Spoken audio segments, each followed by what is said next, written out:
The former spokesperson of the president of Ukraine said, "To my regret, the Russian army has advanced on the approaches to Konstantinovka and in the Sloviansk direction, according to deep state maps.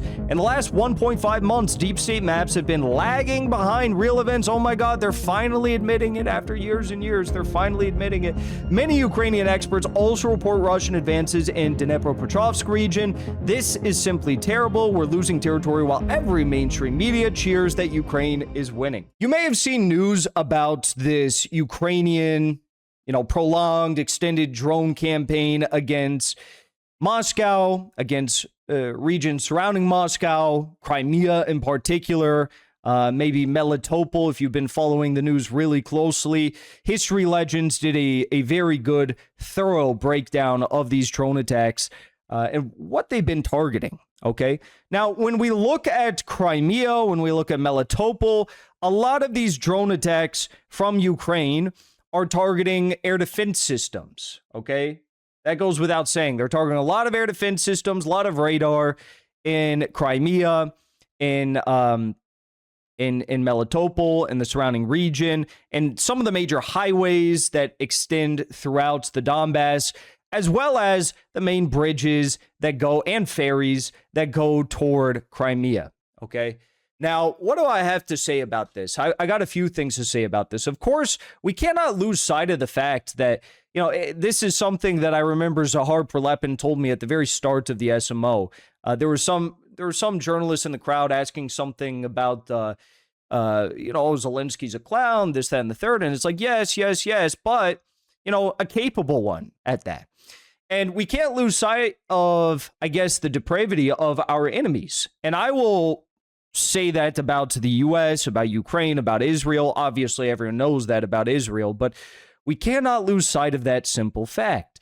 Their willingness to commit acts of terror and war crimes against innocent civilians each and every day should never be forgotten. Okay? Now, when we look at these attacks on air defense systems and some of the major infrastructure and highways and oil and gas, electricity substations in Crimea, goes without saying that it has caused some problems for the residents of Crimea. A lot of these problems have already been patched up, and, these things are catching up. And Moscow, surrounding Moscow, yes, these things are being patched up. But you have to ask the question, why is this all happening? Well, near Crimea, it's happening for a simple reason. I think that, they've concocted some crazy plan in Kiev that they think that, well, the other 100 offensives that we tried to launch didn't work out so well, but this time it will. They have learned a little bit, though, right? They are targeting and taking a prolonged period of time to target the air defense mechanisms of the Russian Federation in this region, and Sevastopol in particular. And you look at prior offensive operations that Ukraine tried to launch, they didn't spend a lot of time trying to take out these air defense systems, these radars. Now they are. They're using drones to do the heavy lifting here.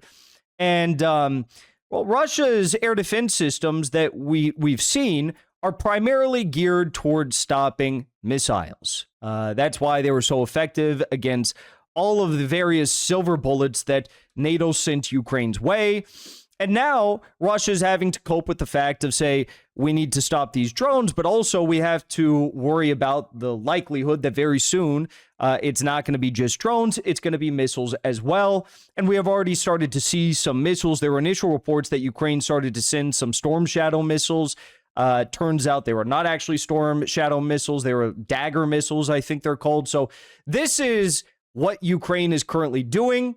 I think if they got their way, if everything went according to plan, I think the goal is to try and seize Melitopol, which is, ludicrous on its face, but they want to take Melitopol, try to cut off Crimea entirely.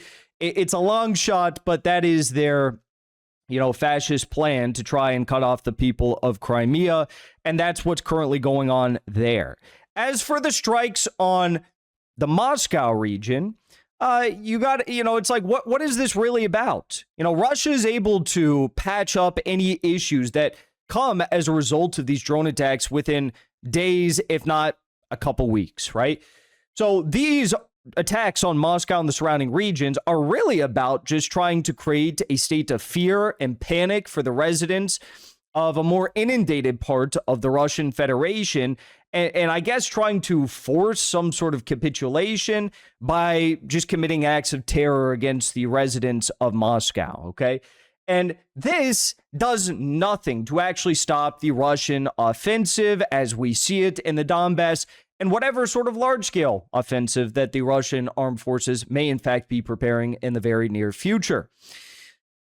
And I watch these videos of these drones being used to target the Moscow region. I hear the reports of however many hundreds of drones that they're launching on a nightly basis. You know, I'm like, wouldn't those drones, you know, if you're just looking at this objectively, third party, wouldn't those drones be better served for them if they're actually using them to target, I don't know, air defense installations or troops on the front line? Don't you think that would be but that's not what it's about. This is about terror. This is about terrorizing the people of Russia because they are losing, and no amount of drones, frankly, is going to change the direction of this conflict, okay? And it's getting worse and worse for the Ukrainians each and every day. So let's take a look at this. This is from Brian Berletic. Despite claims across Western media that Ukraine has turned the tide, Russian forces continue their incremental advances, including toward the most heavily fortified positions within the Donbass. The city of Konstantinovka is being encircled with sections of the city already admittedly held by Russian forces, according to pro-Ukrainian Live UA map, which we can pan to right now. Live UA map, historically very slow, but not afraid to admit what is going to be a very, very impending defeat in Konstantinovka, one of the major strongholds of the Ukrainian armed forces in the Donbass. And what does that lead to? Well, that leads to, of course, eventually Kramatorsk right here, which is the strongest of all strongholds alongside Sloviansk, okay? So this is the direction that the Russians are moving in. They are still a little bit laxed on their reporting on the advances towards Sloviansk and around Sloviansk, so we'll talk more about that in a second. But back to Brian's breakdown here. The same pro-Ukrainian map admits the presence of Russian forces inside Liman to the north. Following the taking of Konstantinovka and Liman, Russia will enhance its ability to target Sloviansk and Kramatorsk with drones and other precision-guided weapons to complicate logistics, rotating forces, sending reinforcements, weakening the defense of these strongholds as well. Sloviansk and Kramatorsk are the two remaining strongholds in the Donbass held by Ukraine. Following their fall, Russia will control the entire Donbass region, a key objective of the special military operation. Now, you gotta laugh whenever you see a Reuters headline about the special military operation because let's read it. Russian forces reach the outskirts of Konstantinovka in Ukraine's Donetsk region, a key stronghold in the eastern fortress belt. So even we even have live UA map, right? Admitting that like there's serious entry, serious penetration of Konstantinovka, right? Russia controls the ground in Konstantinovka, not all of it, but they decide what comes and goes, so to speak, right? And if even they are admitting it, and I guess even Reuters is saying that, oh, well, they're on the outskirts. Yeah, sure, Russia's on the outskirts. Bro, it's over. It's over. Game, set, match. Checkmate. It's over. It's over. Usually, you know, okay, we've reached this point. We'll of course skip over the point where Russia actually captures the city. Reuters will like forget to publish the video of the Russian flag being planted in the city center when that time comes. And then we'll just move to Reuters headline. Well, Konstantinovka is actually not an important city. And like Russia has sacrificed so much and spent so much time to get to Konstantinovka. And for what, bro? For what? It's not even an important city. Oh, I'm waiting.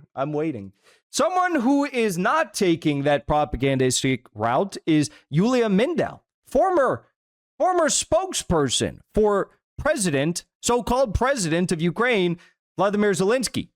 The former spokesperson of the president of Ukraine said, "To my regret, the Russian army has advanced on the approaches to Konstantinovka and in the Sloviansk direction, according to deep state maps. In the last 1.5 months, deep state maps have been lagging behind real events." Oh my God, they're finally admitting it after years and years. They're finally admitting it. Many Ukrainian experts also report Russian advances in Dnipropetrovsk region. This is simply terrible. We're losing territory while every mainstream media cheers that Ukraine is winning. Well, it's not wrong about the last part there. Not wrong about that. This is a more detailed breakdown from Clement Moline, however you say that French name. I'm not going to read all of this, but you can get a pretty good picture of what is about to go down when you see this paragraph right here. While the majority of Ukrainian assets, including drones and artillery, were evacuated from Konstantinovka in early June, the battle for the city, much like Tretsk, could drag on for weeks or even months until Russian forces achieve total control, enabling them to use the city as a hub for northward push toward Druzhkivka and Kramatorsk. Overall, the city is lost, even though the Ukrainians still control more than a quarter of it, specifically the northeastern districts. It's important to understand that it is too early for Russian forces to use the city as a launch point for artillery or drone strikes. However, the initial drone units arriving in the coming weeks could intensify the threat to northern supply routes leading to these cities. Okay, not a pretty picture. How about Sloviansk, further north? The most concerning offensive is currently taking place in Sloviansk sector, marked by a Russian push toward Alexandrivka and deep Russian infiltrations, particularly beyond the canal, as they close in on the Kramatorsk-Sloviansk urban area. Russian forces are intensifying strikes, including drone and air attacks, which disrupt logistics and affect the many civilians present in both cities. The Russian objective is to seize control of Rai Alexandrivka, located just east of Sloviansk, to enable the bombardment of the urban area and cut off supply lines behind the city. While Ukrainian forces are still putting up some resistance east of Rai Alexandrivka, Russian forces are advancing.